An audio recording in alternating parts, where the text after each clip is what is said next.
Eu, Tarcísia Alves de Souza, acadêmica do curso de Licenciatura em História pela Universidade do Estado da Bahia e Universidade Aberta do Brasil, apresento neste momento o trabalho de conclusão de curso orientado pela professora Maria Antônia Lima Gomes com o tema História e Gênero, Trajetória e Luta das Mulheres no Semiárido Brasileiro. Primordialmente, gostaria de explanar sobre a escolha deste tema. Foi idealizado através do curso Gestão de Políticas Públicas em Gênero e Raça, ofertado pela Universidade Federal da Bahia e o Núcleo de Estudos Interdisciplinares sobre a Mulher, onde tive a oportunidade de conhecer e estudar obras importantes relacionadas à temática e me deparei com um problema explícito na nossa sociedade, que é a desigualdade de gênero. Na perspectiva de contribuir para a construção de relações equânimes e mais saudáveis de gênero, elaborei este projeto, que tem como objetivo compreender o desenvolvimento da desigualdade de gênero, conhecer as ações e políticas públicas que contemplam as desigualdades de gênero no semiárido brasileiro, além de conhecer como se constituíram os traços culturais femininos e masculinos ao longo da história, compreender como e quando surgiram as ações de enfrentamento a essa desigualdade, os movimentos de mulheres, as principais percussoras, a importância desses momentos para a consolidação de políticas públicas que as contemplem, além de estudar a atual situação a qual se encontram as mulheres hoje, os avanços, as permanências, as possibilidades de mudanças. O trabalho é inteiramente baseado na fonte bibliográfica. O processo metodológico se deu a partir do diálogo entre autores e obras que trabalham a temática da história e da questão de gênero no Brasil, com o enfoque para a mulher no semiárido brasileiro. Autoras como Mari Del Priore, Margarete Mead e Eli Bron foram umas das citadas na obra. Para contribuir com a consolidação da sustentação empírica, foi usado também dados adquiridos através de órgãos de pesquisa a nível nacional, como o IBGE, o Instituto Brasileiro de Geografia e Estatística, que apresenta mudanças e permanências das mulheres em diferentes tempos e espaços. A construção cultural de identidade de gênero desenvolvida ao longo da história. A vida que vivemos hoje é resultado de uma herança cultural milenar. A maneira de vestirmos, de comermos, de dançarmos, todos esses traços culturais são resultado da herança deixada por nossos antepassados. Em relação ao conceito de gênero que temos, não é diferente. Gênero e sexo. Para entendermos o que é gênero, cabe uma separação entre a noção de gênero e a noção de sexo. Sexo diz respeito às características físicas e biológicas, anatômicas, corporais de homens e mulheres. Já o conceito de gênero aponta para o conjunto de fatores socioculturais atribuídos aos corpos, esclarecendo a ideia de masculino e feminino. Em outras palavras, a condição de gênero está ancorada nos significados que indicam o que é ser homem e o que é ser mulher. Ou seja, os homens se comportam de uma maneira e as mulheres de outra, o que é ensinado desde a infância. As brincadeiras que os homens podem praticar, que as mulheres podem praticar, as roupas que um pode vestir, que o outro pode vestir. Esse conjunto de comportamentos atingiram espaços sociais como a política e diversos outros segmentos, o que ocasionaram uma série de injustiças sociais, como, por exemplo, para as mulheres, elas foram impedidas no Brasil por muitos anos de votar e de ser votada. Foi aceitado culturalmente que elas poderiam ser violentadas e em alguns casos até estrupadas devido simplesmente à sua forma física, ao sexo com que elas nasciam. Além desses problemas para as mulheres, os homens também sofreram algumas consequências, como, por exemplo, o abandono da escola mais cedo que as mulheres, por ser culturalmente atribuído a eles o fato de sustentar a família. Com os estudos de gênero, foi possível chegarmos à possibilidade de uma desconstrução histórica.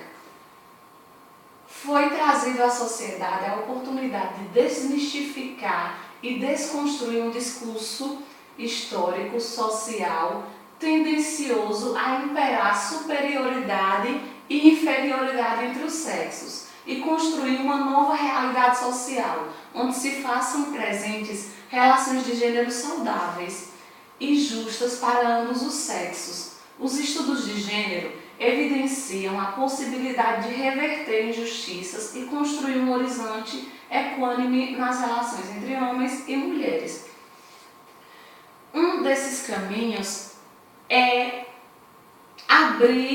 quebrar tabus, quebrar concepções ilusórias de que as mulheres, por exemplo, não têm autonomia, não têm condição de assumir posições de lideranças na sociedade. Isso se fortaleceu através de pesquisas como a de Margaret Mead, uma antropóloga americana, que realizou uma pesquisa na Nova Guiné com 3 sociedades que vivem de forma isolada de outras sociedades. Ao analisar essas sociedades, a sociedade Arapeste, ela observou que ambos os sexos são induzidos a ter um comportamento maternal, delicado. Já a sociedade Mondogongo, em ambos os sexos é valorado o comportamento agressivo. Já na sociedade Chambuli, acontece o oposto da nossa sociedade ocidental. Lá as mulheres têm um comportamento mais agressivo e os homens um comportamento mais delicado. Com essas observações, conclui-se que o comportamento humano não está atribuído à sua forma física, e sim à sociedade a qual ele está imposto, ele está inserido. Ou seja, o comportamento social, o comportamento do homem e da mulher é socialmente imposto. As lutas das camponesas brasileiras. O contexto da desigualdade de gênero no Brasil e no semiárido baiano. Após o processo de colonização portuguesa no Brasil, iniciou-se a imposição do modelo da família patriarcal, onde o homem tem toda a autoridade sobre todos os outros membros da família, incluindo a mulher. Os primeiros a sofrerem com a imposição cultural portuguesa foram os índios. As mulheres indígenas tiveram que largar seu modo de vida e passar a servir aos portugueses. Muitas foram estrupadas, foram obrigadas a serem esposas fiéis. Após as indígenas, as africanas foram as que mais sofreram com a opressão de gênero. Muitas também foram estrupadas, obrigadas a servirem os homens brancos, a abandonar seus filhos, seus companheiros, para obedecer o homem branco. No semiárido brasileiro não foi diferente. A cultura impregnada aqui foi a patriarcal e todas as mulheres semiáridas passaram a ser regidas por um homem. Inicialmente pelos pais, depois pelos esposos, e toda a sua vida era moldada e tocada, destinada no viés masculino. Uma das fortes consequências e injustiças sociais trazidas com a opressão de gênero é a violência contra a mulher, que é uma realidade milenar e presente até os dias atuais. É um dos tipos de violência que mais tira a vida de mulher no Brasil, e apesar de muitas sociedades terem sua legislação, punições contra esse tipo de violência, ele ainda é fortemente presente. A luta por igualdade de gênero das mulheres no meio rural e a constituição dos movimentos sociais. A repulsa à opressão de gênero iniciou com as mulheres indígenas quando se revoltaram, não aceitaram, muitas morreram por isso. Depois, com a vinda dos africanos, teve a formação dos quilombos, onde eles fugiam para não viver sob o domínio do homem branco. Depois disso, veio a organização das mulheres através de movimentos sociais. Movimentos esses que reivindicaram e reivindicam hoje os direitos das mulheres. Inicialmente, as mulheres iniciaram reivindicando o acesso à terra, depois o acesso à moradia, o acesso ao direito de trabalhar, de votar e entre outros. De forma organizada, reivindicaram, protestaram e conseguiram muitos avanços. A autonomia da mulher no semiárido na atualidade. Conquistas da mulher. Toda conquista vem através de heróis e não podemos esquecer das diversas percussoras que tivemos na história da Bahia e do Brasil para o avanço do respeito da mulher na sociedade brasileira. Na Bahia temos, por exemplo, Joana Angélica, que se destacou na luta na defesa da Bahia contra a invasão holandesa. Tivemos também Maria Quitéria, que se vestiu de homem e foi à luta em prol da liberdade. E foi através também das sertanejas que, durante a Guerra do Canudo, juntas com Antônio Conselheiro, lutaram e protestaram contra o descaso político contra os nordestinos. Todos esses avanços, todas essas atitudes que iam de contra a opressão feminina, a opressão da participação feminina na sociedade, fizeram com que nós conseguirmos situações de igualdade de gênero entre homens e mulheres. Conseguimos, na verdade, avançar bastante. E esses avanços vieram através da organização das mulheres do campo, da cidade. As mulheres do campo, por exemplo, conseguiram a aposentadoria rural, o direito ao salário maternidade. As operárias conseguiram redução de carga horária de trabalho, o direito de amamentar os seus filhos, o direito de não ter distinção de salário por sexo, entre tantos outros benefícios e conquistas que o movimento feminista brasileiro, que é um dos mais respeitados do mundo, atingiu devido à organização social. Mas, infelizmente, não temos só conquistas, ainda temos muitos desafios no caminho da equidade de gênero. Um desses desafios é a distribuição iguais das tarefas domésticas, que hoje ainda é ocupada principalmente pelas mulheres, o que as impedem de se dedicar mais ao trabalho, aos estudos, tiram o direito também do lazer e acaba acarretando na saúde e na qualidade de vida da maior parte das mulheres no semiárido e no Brasil.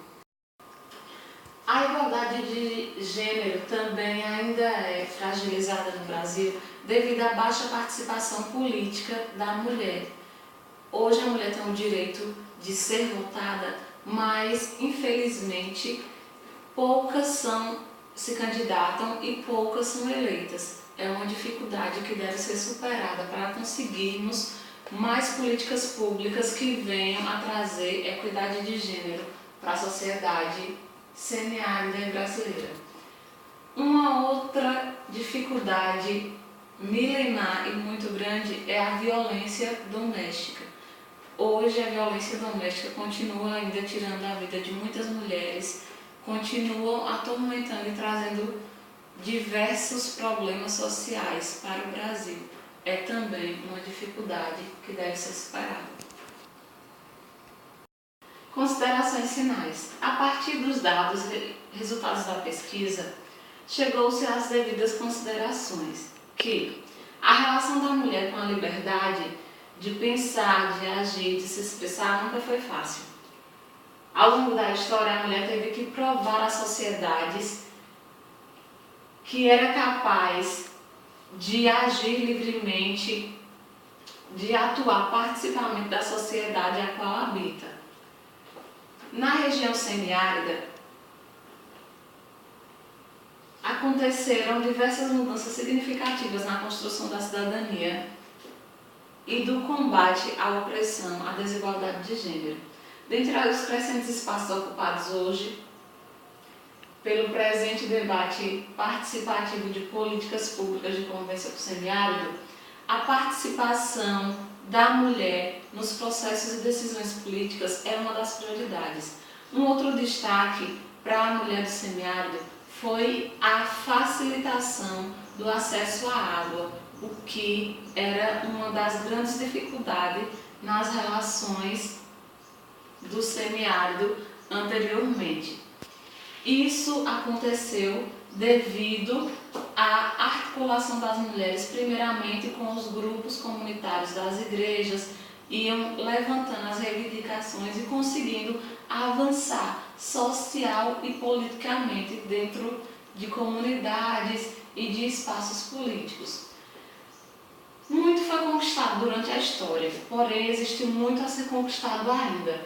Hoje, no pleno século XXI, nos deparamos com grande opressão de gênero.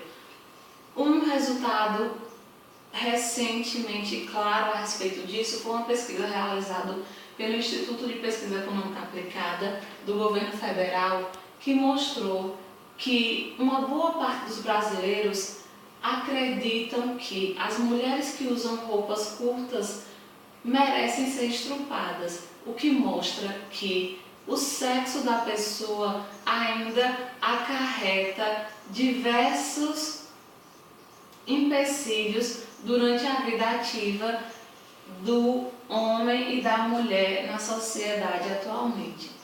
A intolerância, a discriminação de gênero persiste em diversos campos e deve ser combatida para que escrevamos uma história em que o respeito e a não discriminação de gênero tragam uma vida mais saudável à sociedade a qual estamos. Essas foram as referências utilizadas durante a pesquisa bibliográfica.